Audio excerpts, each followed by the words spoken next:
मुख्यमंत्री एकनाथ शिंदेंकडून मुंबईमधील कोस्टल रोडची पाहणी. कोस्टल रोडचं 83% काम पूर्ण.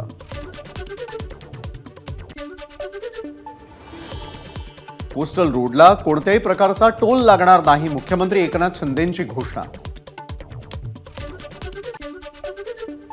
मुख्यमंत्री एकनाथ शिंदेंकडून टनेलमधून थेट नरिमन पॉइंट परिसरापर्यंत पाहणी.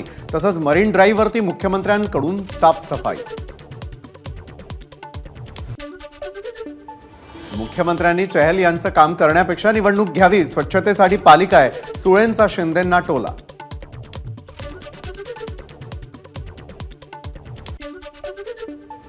मुख्यमंत्री एकनाथ शिंदे किती तास काम करतात याच्या आधी सुप्रिया सुळेंनी माहिती घ्यावी, मग बोलावं. मंत्री शंभूराज देसाईंची सुळेंवर टीका. आम्हाला राजकारण करायचं नाही, मुंबईचा विकास करायचा आहे. सुप्रिया सुळेंच्या मुख्यमंत्र्यांवरील टीकेला मंत्री केसरकरांचं प्रत्युत्तर. तर मुंबईतलं प्रदूषण आम्ही थांबवलं, केसरकरांचं वक्तव्य. शासन आपल्या दारी कार्यक्रमाचा व्हाईट पेपर निघाला पाहिजे. जनतेचा पैसा स्वतःची राजकीय पोळी भाजण्यासाठी वापरला जातोय.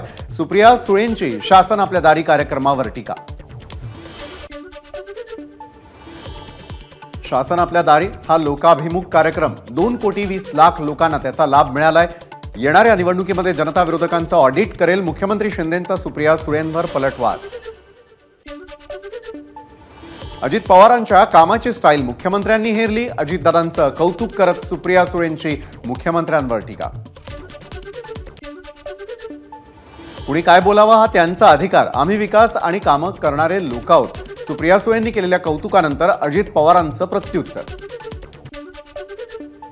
पोलिसांसोबत केलेलं कृत्य महाराष्ट्राच्या संस्कृतीला न शोभणारं.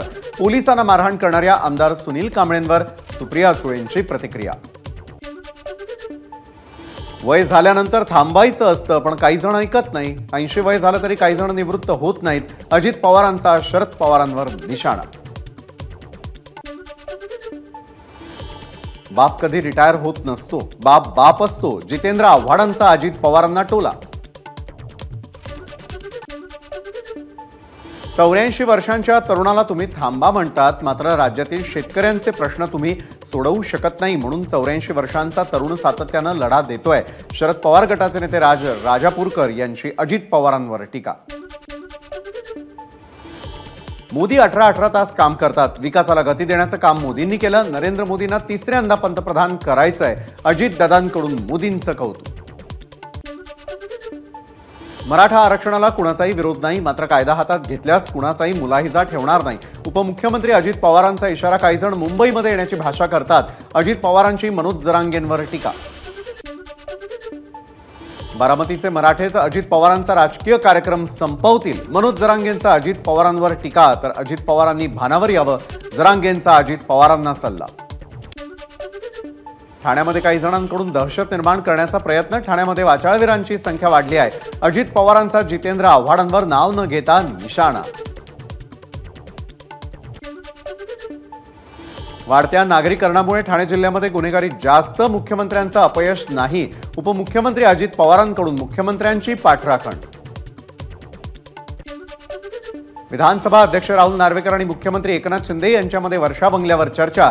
दोघांच्या भेटीचं कारण गुलदस्त्यात. मात्र 10 जानेवारीला नार्वेकर आमदार अपात्रतेप्रकरणी निकाल देणार असल्यानं चर्चांना उधाण.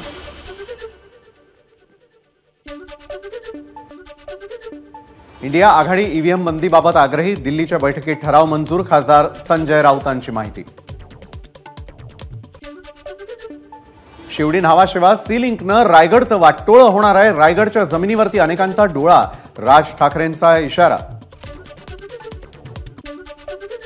लवकरच लता दिदींच्या गायकीबद्दल पुस्तक आणणार. नाट्य संमेलनातील मुलाखतीमध्ये मनसे अध्यक्ष राज ठाकरेंची मोठी घोषणा. महायुतीच्या मेळाव्यांसाठी राष्ट्रवादीचे 36 जिल्ह्यांमध्ये जिल्हा समन्वय प्रमुख जाहीर. 14 जानेवारीला जिल्हास्तरीय मेळाव्यांचं आयोजन. मेळाव्यांमध्ये सर्व घटक पक्षांचे नेते पदाधिकारी सहभागी होणार. महाविकास आघाडीमध्ये जागा वाटपाबाबत काहीही वाद नाही. आमची लढाई भाजप विरोधी. काँग्रेस नेते सतेज पाटलांचं वक्तव्य. तर कोणतेही मतभेद न करता निवडणुकीला सामोरं जाणार. सतेज पाटलांची प्रतिक्रिया. एखादा माणूस बेशुद्ध असताना वेगळं बोलतो आणि शुद्धीवर आल्यावरती खरं बोलतो, मात्र जितेंद्र आव्हाड कोणत्या अवस्थेत बोलले ते तपासावं लागेल. मंत्री धनंजय मुंडेंची आव्हाडांवर टीका. टीका करताना भान ठेवा, मंत्री अदिती तटकरेंचा आमदार रोहित पवारांना टोला. राजकीय मतभेद असावेत मात्र मनभेद नसावेत, अदिती तटकरेंचं वक्तव्य. सोलापुरामध्ये नितेश राणेंवर गुन्हा दाखल. ठाकरे गटाचे उपनेते शरद कोळी यांनी मानले पोलीस आयुक्त आणि पोलिसांचे आभार. महाविकास आघाडीसाठी लोकसभा निवडणूक सोपी होणार नाही, कुणी सार्वजनिक विधानं किंवा दावे करू नका. काँग्रेस नेते मिलिंद देवरांचा ठाकरे गटातील नेत्यांना इशारा. कर चुकवल्याप्रकरणी खासदार भावना गवळींच्या महिला उत्कर्ष प्रतिष्ठानचं बँक खातं गोठवलं. 8,26,00,000चा कर थकवल्याप्रकरणी आयकर विभागाची कारवाई. माझं नाही तर आरोपींचं खातं गोठवलं गेलेल्या भावना गवळींचं स्पष्टीकरण, तर इमेज खराब करण्याचं षडयंत्र सुरू, भावना गवळींचा आरोप. खासदार भावना गवळींना लोकसभेच्या उमेदवार म्हणून शिंदे गट आणि भाजपची नापसंती. पोहरादेवी शक्तीपीठाचे महंत सुनील महाराज यांचा दावा.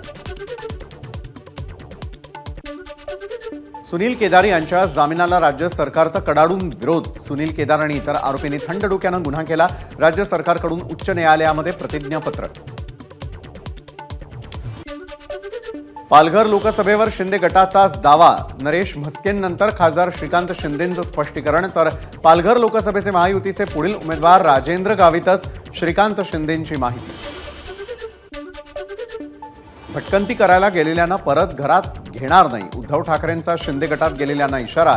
काही जण खोक्यामध्ये बंद झाले, उद्धव ठाकरेंचा टोमणा. अभिनेते, व्याख्याते आणि लेखक किरण मानेंचा ठाकरे गटात प्रवेश. मातोश्रीवर उद्धव ठाकरेंच्या उपस्थितीत बांधलं शिवबंधन. सामाजिक काम करत होतो मात्र राजकारणात काहीतरी केलं पाहिजे म्हणून राजकारणात आलो.